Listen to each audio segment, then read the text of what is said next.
Welcome to study insane. आज हम पढ़ेंगे यूटिलिटी के बारे में कि यूटिलिटी क्या होती है।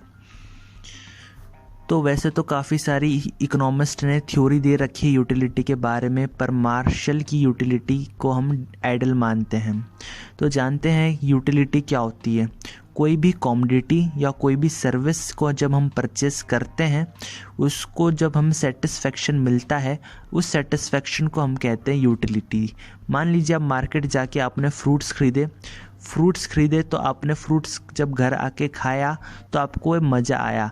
जब मज़ा आया तो आपको क्या मिला? सेटिस्फेक्शन मिला। उस सेटिस्फेक्शन को हम कहेंगे यूटिलिटी।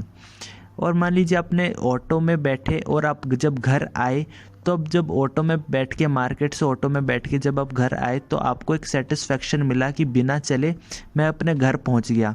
तो जो सेटिस्फेक्शन है, जो सर्विस ली, आपको सेटिस्फेक्शन मिला, तो उस सेटिस्फेक्शन को हम क्या कहेंगे? यूटिलिटी।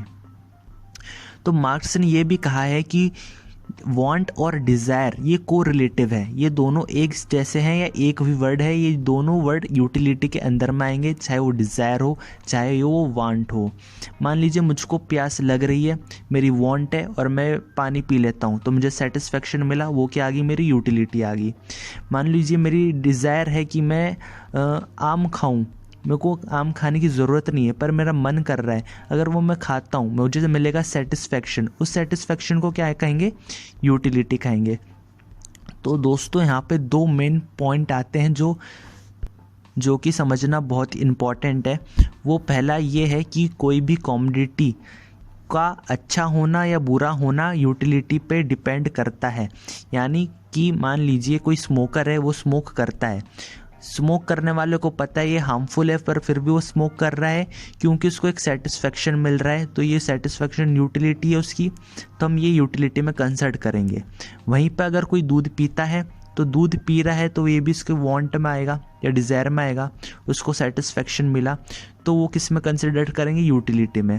यानी कहने का मतलब ये है कि स्मोक करना, दूध पीना एक अच्छी चीज़ है, एक बुरी चीज़ है, पर उन दोनों चीज़ों को भी हम यूटिलिटी के अंदर ही कंसिडर करेंगे। किसी चीज़ का अच्छा होना बुरा होना से कोई फ़र्क नहीं पड़ता यूटिलिटी को। दूसरी जो इम्पॉर्टेंट बात यह है कि यूटिलिटी किसी इंडिविजुअल पर्सन के लिए काफ़ी अच्छी इंपॉर्टेंट हो सकती है, तो किसी के लिए बिल्कुल भी इंपॉर्टेंट नहीं हो सकती। मान लीजिए कोई इंसान भूखा है, हमने उसको ब्रेड दी, ब्रेड से उसने खाई तो उसको सेटिस्फेक्शन मिला, तो उसके लिए काफ़ी ज़्यादा यूटिलिटी बढ़ गई कि मुझे ब्रेड मिली, तो उसकी यूटिलिटी बढ़ गई क्योंकि उसके लिए ब्रेड काफ़ी ज़्यादा मायने रखती थी क्योंकि वो भूखा था।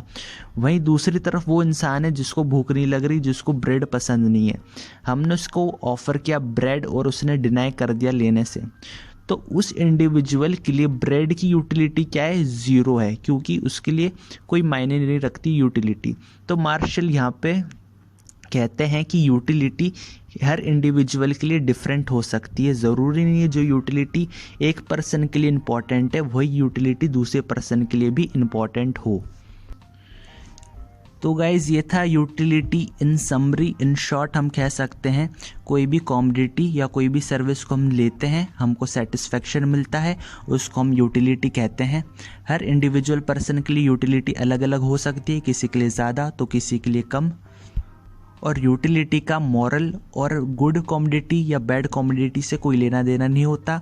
यूटिलिटी अच्छी भी हो सकती है, बुरी भी हो सकती है, बट यूटिलिटी होगी जब तक किसी को, कंज्यूमर को सेटिस्फेक्शन मिलेगा, वो यूटिलिटी के अंडर कंसिडर्ड में आएगी। तो गाइज आई होप आपको ये कॉन्सेप्ट क्लियर हो गया होगा यूटिलिटी के बारे में। Thanks for watching.